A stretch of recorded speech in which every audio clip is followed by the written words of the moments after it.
Honeybees are fascinating creatures for a number of reasons. Their incredible work ethic, the sugary sweet syrup they produce, and their intricate social structure. But another reason is that honeybees are, in fact, excellent mathematicians. Scientists claim that tiny insects can calculate angles and can even comprehend the roundness of the Earth. But there's particular mathematical bee genius behind the most important aspect of honeybee life, the hive. Just like humans, bees need food and shelter to stay alive. The hive is not only the bees' home, but doubles as a place to store their honey. Since it's so central to survival, honeybees have to perfect the hive's architectural design.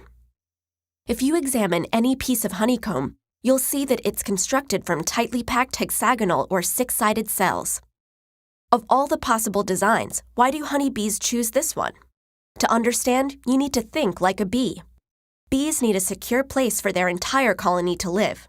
Similarly, there needs to be a place where their nectar can be stored and ripened suitably, until it turns into honey. That means there's a need for some serious space efficiency.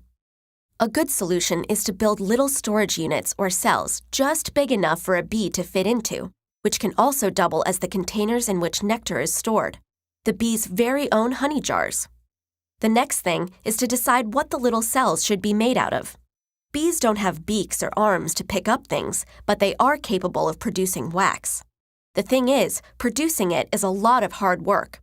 Bees have to consume 8 ounces of honey to produce just 1 ounce of wax, so they don't want to waste it. So they need a design that allows them to store the largest possible amount of honey using the least amount of wax. What shape does that? Imagining for a minute that all bees had to attend Architecture Academy and go to math class. Let's say they asked their geometry teacher, what shape would give us the most space to store our honey but require the least amount of wax?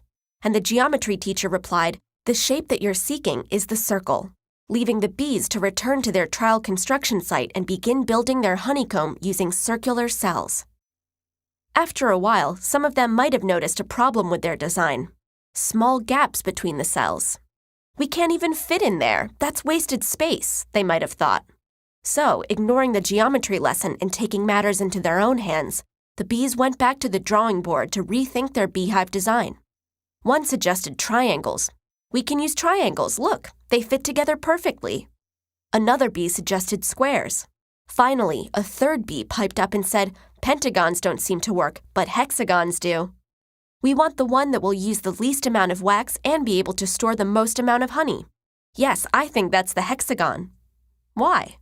It looks more like the circle than the others. But how do we know for sure? To find out, the industrious insect architects calculated the areas of the triangle, the square, and the hexagon and found that the hexagon was, in fact, the shape that gave them the most storage space. They agreed on an ideal size and returned to work. The space-efficient comb that is a bee's trademark today is probably the result of this trial and error, but over long periods of evolutionary history. However, it paid off. Peek into any hive, with your protective goggles and netting on, of course, and you'll see the end result, a beautiful, compact honeycomb that any architect would have been proud to design.